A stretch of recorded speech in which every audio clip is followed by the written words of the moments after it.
Folks, welcome to this video. In this video, in front of this effigy of all my bad financial decisions, I'm going to talk a little bit about how I got into TCGs and how I made this channel. So as a kid, I played Magic in the 90s. My dad bought us satellite television.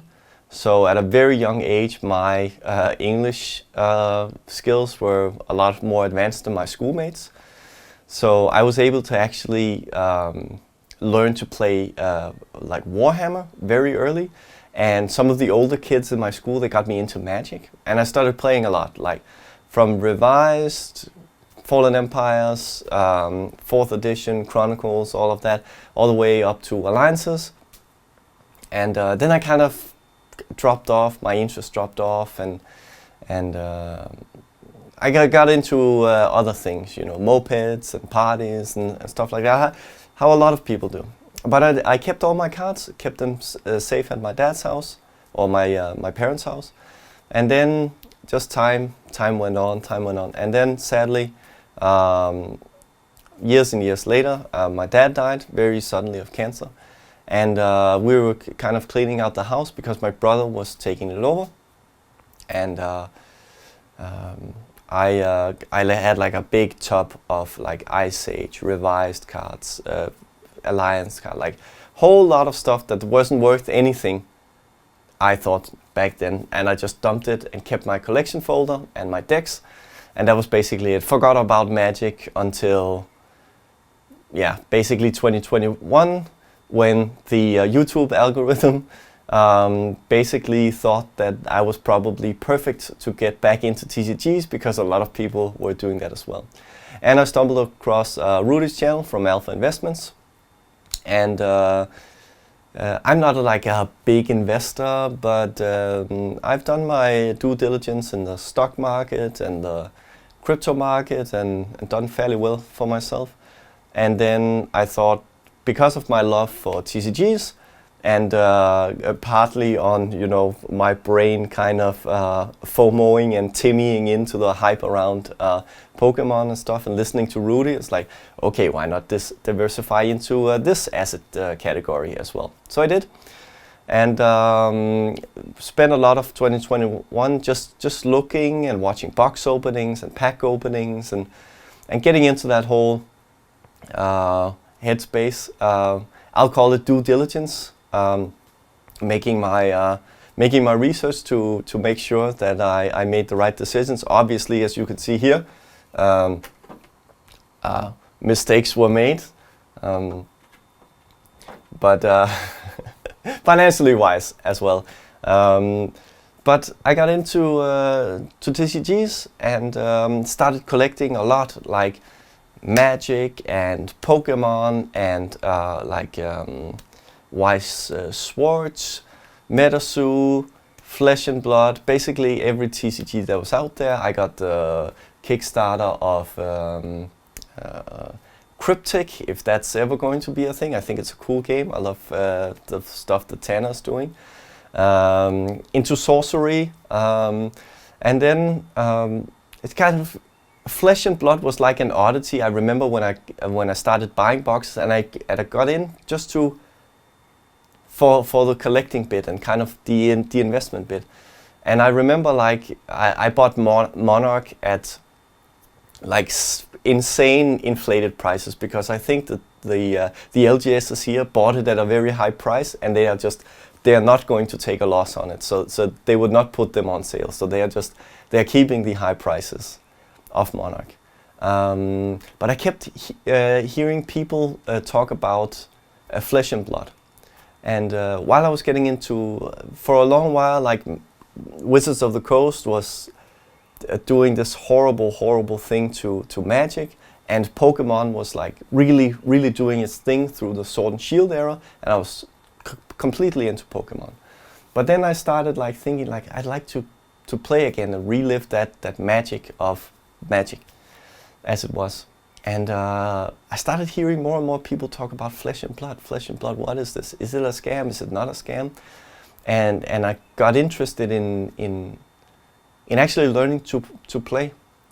And then slowly I discovered that there was such a thing as Talusha, and I started playing, and then it was hard to wrap my head around Flesh and Blood. But when I finally did it, I thought like, oh my god, this game is amazing. Like, and seeing the direction that LSS was taking the game, it's like the complete opposite of what Wizards were doing to their game. And it's like, okay, this is like rekindling my love for TCGs. And I started playing on Talusha, and then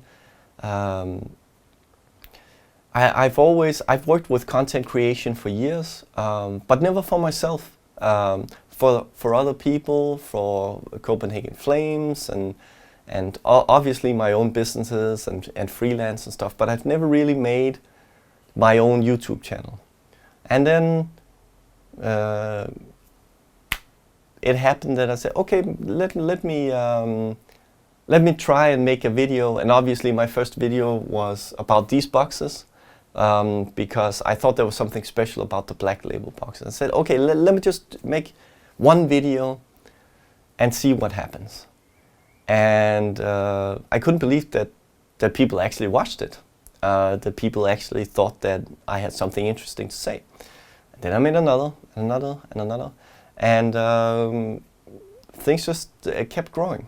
And the more it grew, the more I kind of rekindled my love for card games, both as a collector, but also as a player.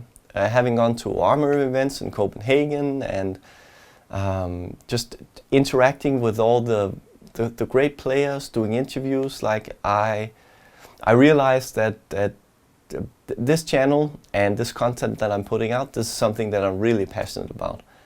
This is something that I really enjoy doing, and I've been putting out the videos at a very rapid pace, and I can just feel like every video that I do is something that I enjoy.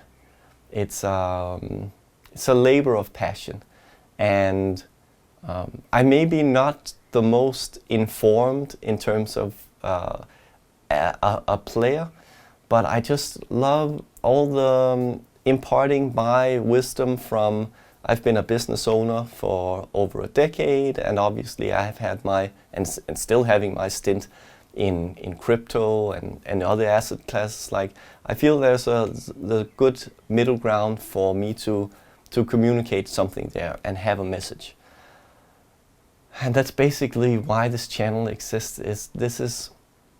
I think for the first time I feel like that my content has a voice of sorts, and a place, and a niche, and that's why I do it. For years of working for others and having to do things in others' way, it's such a treat. It's filled with so much joy for me to just sit down, edit the videos how I want, make the shorts how I want, and like it's amazing. And after that, getting to keep all these things, making this the focus of what I do, it's amazing. And the people in the Flesh and Blood community, amazing. Like, I don't know a lot of people outside of the people at my local game store, the people from Stackswell's Discord, Stackswell himself, Josh Riddler Gaming, like amazing people. And I found the community so welcoming, and like getting to interact also with the players and the podcasts and the other content creators. It's amazing. And this is something that I want to keep doing. And it almost feels like this video is recorded on a Sunday, and usually I take a break on weekends, but I was like, okay, Monday is coming, I get to post a new video, and I have a few videos already ready to go, but I want to shoot this video because like it's so amazing. I feel so connected to it. And I like it so much. And I don't think there's too much to say about this video. This is why I'm here. This is kind of like my mission statement. I want to make flesh and blood content, and I want to keep improving upon it. So that's all I have to say about that.